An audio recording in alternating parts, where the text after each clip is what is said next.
game di mana pemain akan mengendalikan bola untuk mencari kunci dalam labirin. pemain akan menang jika berhasil mencapai garis finish dan akan kalah jika bolanya terjatuh. Di sini kami akan menjelaskan tentang proses membuat salah satu benda yang penting ada di game kami, yaitu kunci. Kunci di sini dibangun dengan teknik CSG atau Constructive Solid Geometry, yaitu dengan menggabungkan berbagai objek primitif. Yang pertama adalah toroid atau donat untuk membuat objek kunci, lalu ada silinder untuk membangun bagian utama dari kunci, dan ada kubus untuk atau balok untuk membuat gigi atau mata kunci.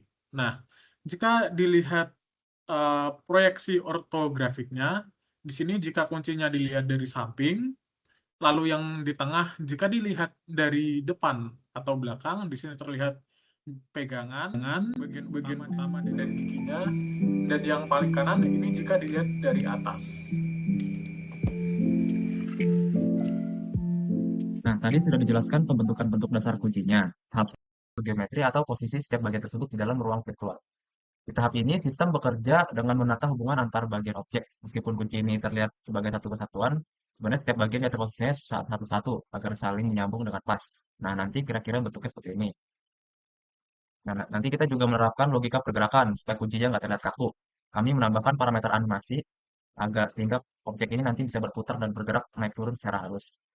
Selanjutnya kita harus menentukan dari mana si pemain melihat objek ini melalui pengaturan kamera. Kami memposisikan titik pandang tepat di depan objek dengan jarak yang cukup agar seluruh bagian kunci terlihat jelas.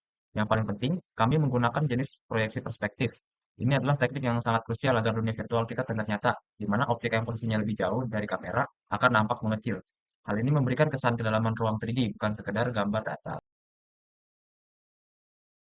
Oke, lanjut untuk pencahayaan. Di sini kami menggunakan jenis cahaya point light, di mana sumber cahaya akan memancarkan sinar dari satu titik ke segala arah, mirip seperti lampu di dunia nyata. Namun dalam implementasinya kami menggunakan koordinat tertentu di dalam ruangan, yaitu koordinat di sini kami set di 3,5,5, di mana itu berasal dari depan objeknya mendekati arah kamera, sehingga nanti bagian depan kunci terlihat paling terang dan menghasilkan efek kilau yang jelas.